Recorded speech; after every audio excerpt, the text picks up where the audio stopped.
This is the newsroom for Friday, September 26, 2025. We're broadcasting to you on E1, SKAR TV, NTN, and TARZEE TV in Bartica.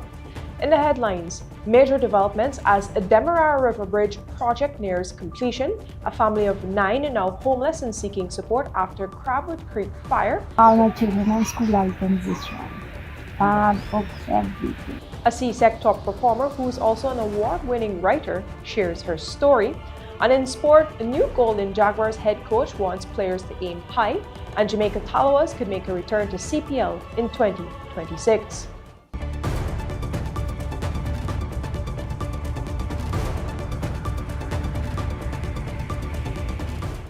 With the news, I'm Vishani Raghav. Thanks for joining us. Significant progress has been made on the new Demerara River Bridge with a series of successful load testing exercises completed over the past few days. Construction, which began in May 2023, is now nearing completion. Once open, the bridge is expected to greatly ease the traffic congestions that commuters have faced for many years. Isanella Patwa tells us more. Over the past 2 weeks, engineers have been carrying out major load testing exercises on the new Demerara River Bridge. Mr. Jewell, this is Patrick Thompson from the Ministry of Public Works. You're authorized to commence the load test on the cable stay bridge. Are you ready? Yes, sir, I'm ready. Proceed.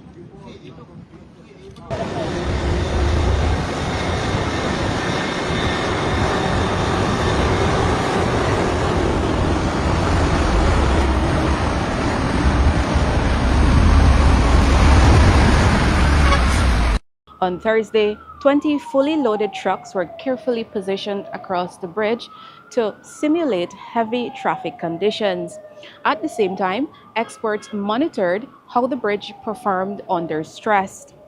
Advanced sensors recorded stress, strain, deflection, stiffness, and tower displacement, along with the load forces on the supporting cables.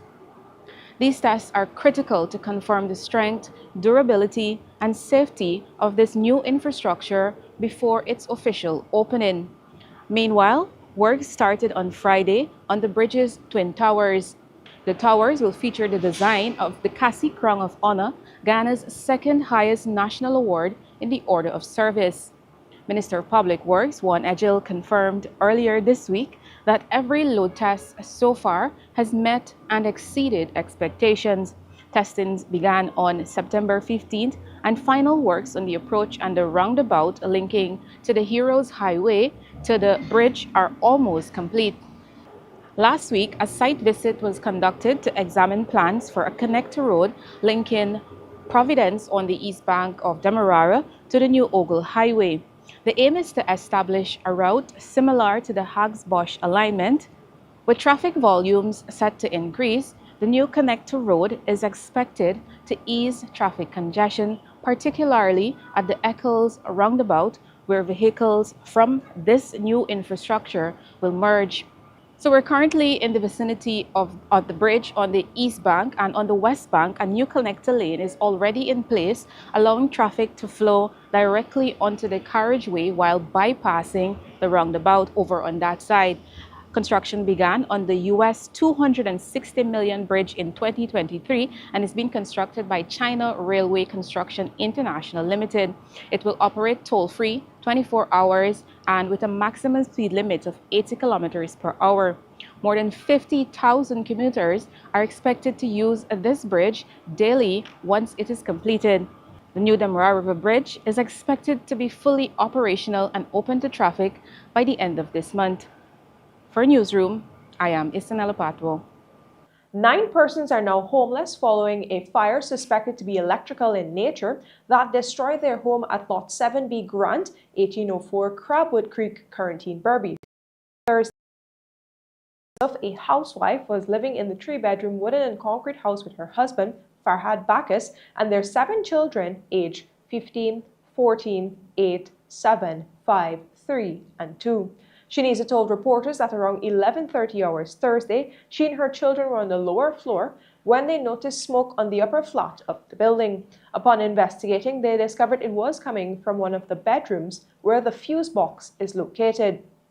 Now, anyone willing to help the family can contact them on 603-5452 or 625-3609. I got the room with the current here, get the fuse box. Just me look up the fire where the fuse box is. And the fire was coming along so fast that I just told my kids went around because the fire started upstairs. I didn't get to save nothing, just a couple papers. That's all. What are some of the things that destroyed for you? Washer and dryer machine, microwave, freezer, fridge, TV, gas stove, microwave, computer.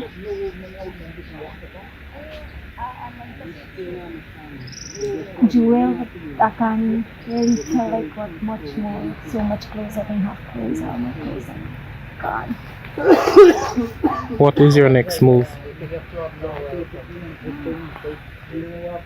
Trying to see the way back right now, but nothing right now, but you know, just to catch my hand. All my children and school items is wrong. Bag, books, everything. We tell you now that the Minister of Education, Sonia Parag, and the Minister of Public Utilities and Aviation, Deodat Indar, convened a meeting on Thursday afternoon to address urgent utilities issues facing schools across the country. As a result of this meeting, the ministers have formed a rapid response task force to address these issues, along with the apparent systematic destruction of several water distribution networks in the hinterland region. The meeting held in the boardroom of the Ministry of Education, Brickdam, also included several other stakeholders. Now, a release from the Ministry of Education noted that even as investigations continue with the hope of apprehending and prosecuting the perpetrators, Thursday's meeting discussed a number of measures that can bring both immediate and long-term relief to residents, teachers, and learners. In the coming weeks, the established task force will examine repairs to the damaged infrastructure, enhance security at key locations such as the water wells, and importantly, the construction of water reservoirs, which will provide a more resilient and sustainable solution for the 250-plus communities and satellite villages in the hinterland, especially during the dry season. In addition to the hinterland water supply issues, Ministers Parag and Indar also went through a list of all schools from regions 1 to 10 that have problems with utilities. In addition to water issues, several electrical issues in schools across the region were highlighted. Still to come, a teenager who excelled at the CSEC exams and is an award-winning writer shares her story.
Welcome back. This is the newsroom.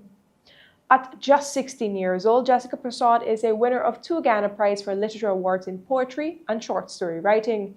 Her poem Aphrodite is a compelling description of the birth of the Greek goddess of love and beauty rising from the sea. Meanwhile, the short story The Stranger I Became is a grueling tale of domestic violence in the physical and mental forms. The tale shines a spotlight on the rising rates of domestic violence among intimate partners prevalent in Guyanese society today.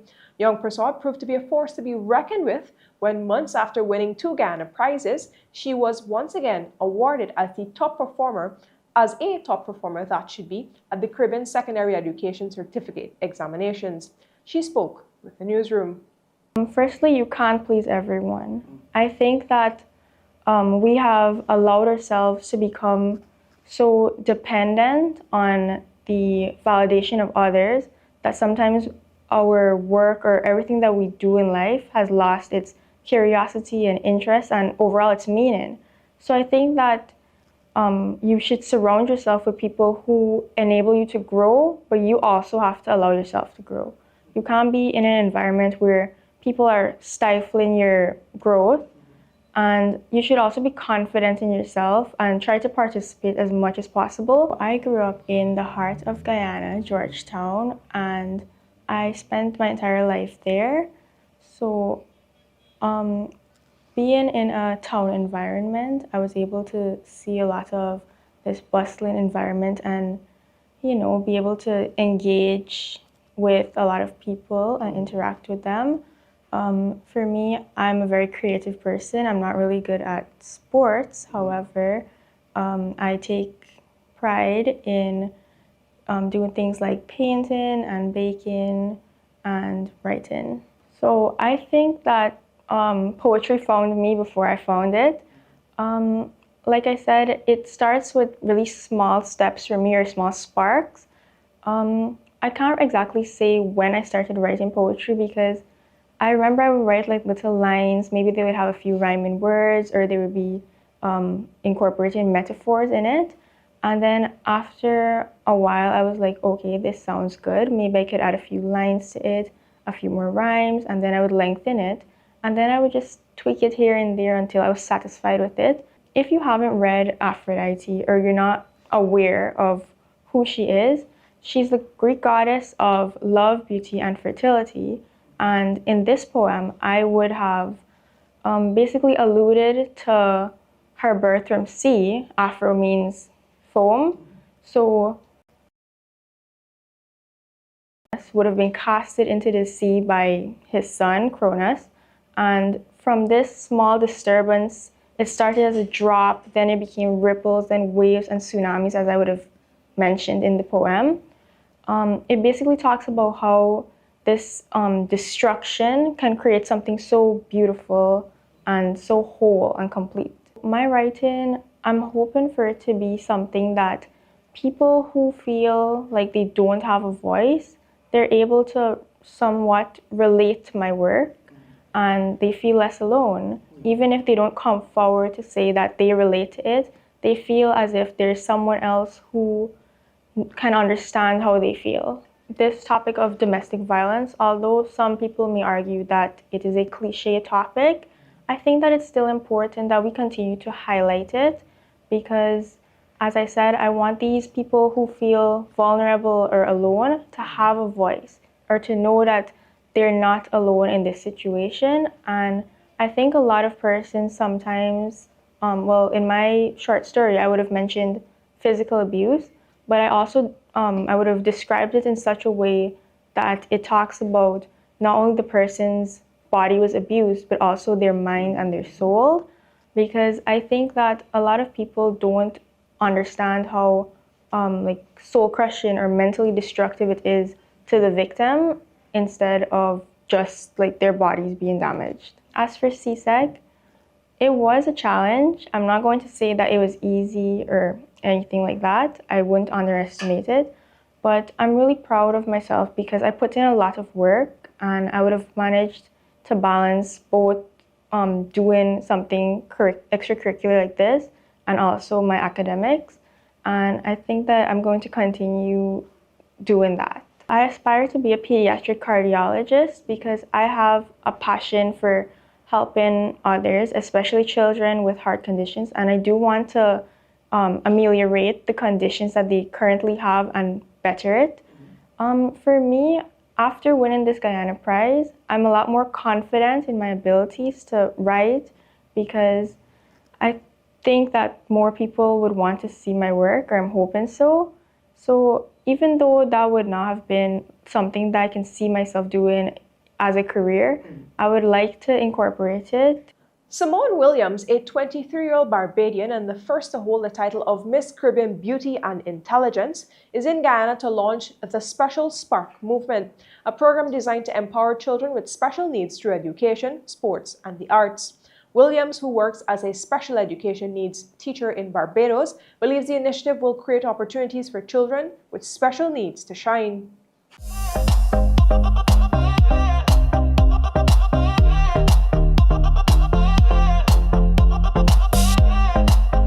So I am a 23-year-old fun-loving arts enthusiast. So I am an artist, performing artist, visual artist. I am a fire dancer.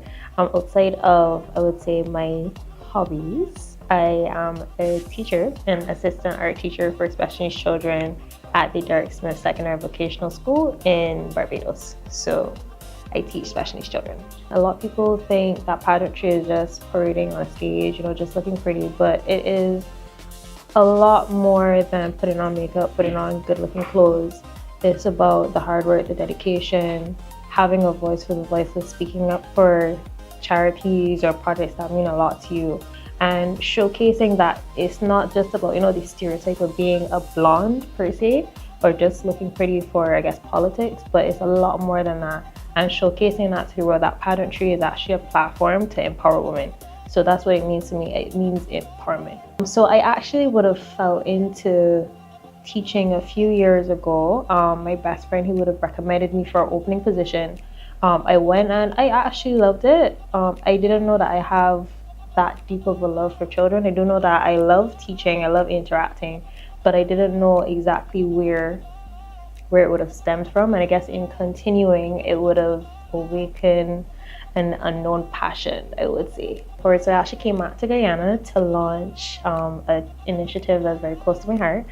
It's called the Special Spark Movement, which is a charitable initiative that empowers special needs children through education, sports, and the arts. Yes, so I am hoping that with the help of Guyana, or the support of Guyana, that I can spread this initiative not only in Barbados but throughout the Caribbean using the platform of Miss Caribbean Beauty and Intelligence. Why Guyana to launch this special project? Well, two reasons. Being that this is the heart of the pageant, which is Miss Caribbean Beauty and Intelligence pageant, I think that this would be an excellent opportunity to do it here. The reason why I say arts, with a few research, I would have done a research and collaborated with some psychologists, and we found that children tend to vary into not only the arts, but sports and academics. And instead of bringing children who don't learn in a typical environment into that environment, I think you should go and find them where they are, which is in the arts, sports, and the academics sometimes. So basically playing on their strengths to then bring out the best in them. So we have a team, because obviously these situations these projects, you can't do it by yourself. So also a coach, I coach gymnastics, and I'm also an artist. So I think I would have basically the basics for all three levels. I'll be working with my chaperone, who's also the coordinator of the pageant, but she's also an educator, specifically in math and English. And lastly, we'll be working with another teacher. Her name is Miss Stout, and she is certified in education here in Guyana. So I think we have a fairly solid team to ensure that we have an excellent success rate. So what I was planning on doing was partnering with different persons in the arts and whatnot. We in the Caribbean, we excel a lot in the arts and cultural diversity and expression. So I do find that if it is that we want to be more inclusive as the Caribbean, if you could collaborate with persons in the field to then give them the opportunities to express themselves on a global stage, I think that would be great.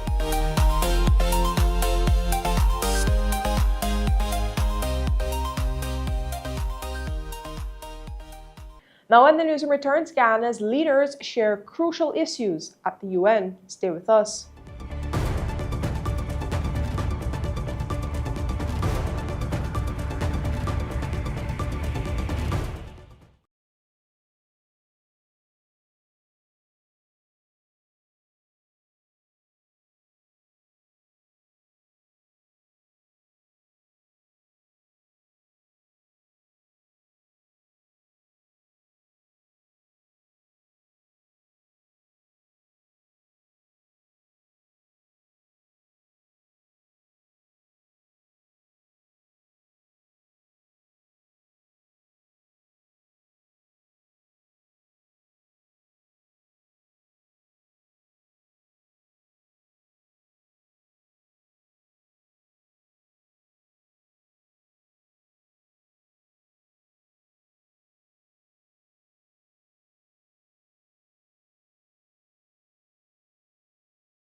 Welcome back. This is the newsroom.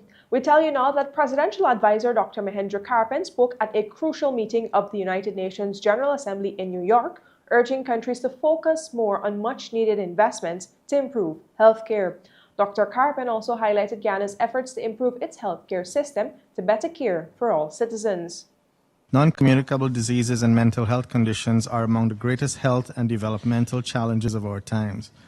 NCDs alone claim 41 million lives each year, and mental health conditions remain a leading cause of disability worldwide. The burden falls heaviest on low and middle income countries, where health systems are often least prepared to respond. To address this crisis, we must reshape health systems and financing, moving from reactive, acute care to integrative, people-centered services that prioritizes prevention, early detection, and long-term management. In Guyana, we are demonstrating what is possible when political will is matched by investment. We have expanded primary health care, built new health facilities, increased the health workforce, and embraced telemedicine to reach even our most remote, vulnerable communities. Through the PAHO Hearts Initiative, we are standardizing hypertension and diabetes care, reducing the risk of heart disease and stroke. Cancer screening programs for breast, cervical, and prostate cancers are now reaching more people earlier, and mental health services are being decentralized into communities alongside a national mental health strategy. Over the past 5 years, the government of Guyana has made unprecedented investments, elevating health expenditure from $35 billion to $143 billion Guyanese dollars by 2025, which is 300% increase. It highlights how strategic and consistent investment can build resilient, people-centered health systems that can tackle NCDs. Also at the UN, Guyana has historically supported efforts to prevent the spread of nuclear weapons and their associated technology, promoting peaceful uses of nuclear energy and pursuing nuclear disarmament. As world leaders gathered in New York for this week's United Nations General Assembly, Guyana's Foreign Affairs Minister Hugh Todd again spoke about the horrific threat of nuclear weapons, encouraging countries to eliminate these weapons of mass destruction. Humanity continues to live under the ominous shadow of nuclear weapons. Rather than progress on the non-proliferation disarmament agenda, we are confronted with alarming setbacks. The expansion and modernization of nuclear arms, aggressive rhetoric from nuclear weapon states, the integration of artificial intelligence in military applications such as lethal autonomous weapons systems, and the looming threat of the placement of nuclear weapons in outer space. These troubling developments underscore the urgent need for renewal of global action. Nuclear weapons remain the most dangerous weapons on Earth. A single detonation can annihilate an entire city, killing millions and leaving a catastrophic humanitarian and environmental consequences for generations to come. The dangers from these weapons arise not only from their possible use, but from their very existence. No effective humanitarian response exists to a nuclear detonation. The only guarantee against the use of weapons, nuclear weapons, is through their complete, verifiable, and irreversible elimination. Now when the newsroom returns with financial, weather, and bridge reports along with sport news. Stay with us.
Welcome back to the newsroom. Now for a look at what's happening in sport, and we start things off with some football news. The new Golden Jaguars head coach Thomas Dooley has identified the need for the Guyana national team to start winning major tournament matches, noting that he is impressed by the local talent pool. The former USA international arrived in Ghana just under 3 weeks ago and has already attended elite league matches and hosted sessions with domestic national players. According to Dooley, while he has been positive about the raw ability he witnessed, the next step for the team's development is translating that potential into tangible results on the biggest stages. Dooley emphasized that achieving those goals requires constant dedication from the players. The focus from the players also on there that we must win games. So that means we must win games in big tournaments like the Nation Cup, like the Gold Cup qualifications. Those are the games that we need to win, because that counts 2, 3, 4 times the number than in a regular friendly game. So, and to do that, we have to change the way we think. When we change the way we think, we change the way we train. And when we change the way we train, we change the way we play.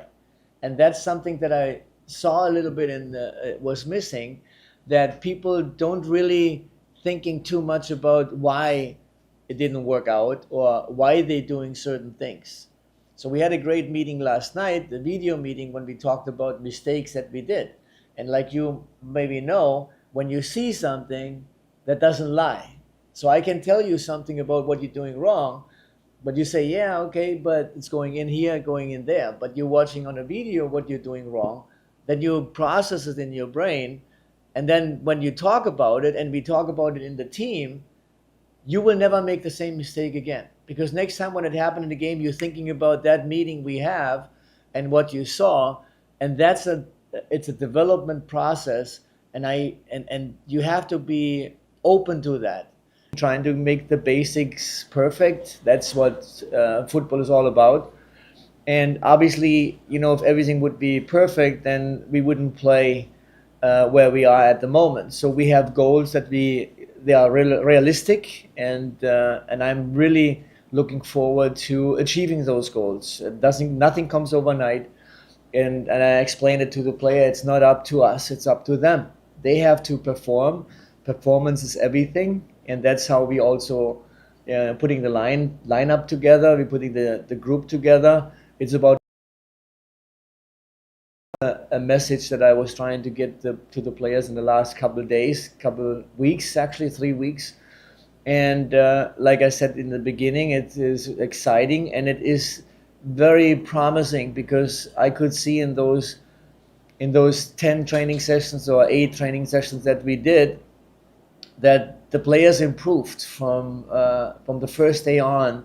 They are getting better and better. It's about muscle memory. Everything is about repetition, and we are focusing on the basics, and the basics are getting better and better by the day. And I think, and I have a feeling, that the player like it.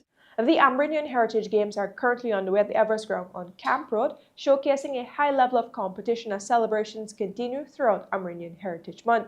Teams representing all 10 administrative regions of Guyana are contesting numerous disciplines during the event, which is designed to celebrate and promote Indigenous cultures and athletic skill. Paul Terrell, a Community Development Officer at the Ministry of Amerindian Affairs, praised the quality of the competition. He said some of the best Indigenous talents are on display at the Games, which will conclude on Sunday evening. Heritage Games are very much looked forward to by everybody around the country. Everybody is excited when it comes to Heritage Time, not only for our culture but for the sports in general, because every year we have a lot of persons vying for that ultimate goal to play at the Heritage Games and representing their regions, respective regions as well. For each region, we have the RDC helping us out with in terms of the playoffs in each region. We normally have a playoff every year before they come out to the national games. So basically, the best of the best comes out to these games. That's those that wins their respective competitions in their regions. A lot of talent are in our hinterland regions or Amerindian villages, as you know. These games help them to have exposure, and we have had players in the past come to these games and are selected eventually for the national teams as well, based on their performances. So there's no doubt we have a lot of talent in their communities and villages around the country. This comes as an opportunity for each player out here, and everybody comes out and gives their best at these games. And I encourage the public to come out, because they will see a lot of talent out here, because everybody is bringing their A game. We tell you now that West Indies have suffered a massive blow ahead of the Test series against India, with the injured Shamar Joseph set to miss the 2 Test series in October.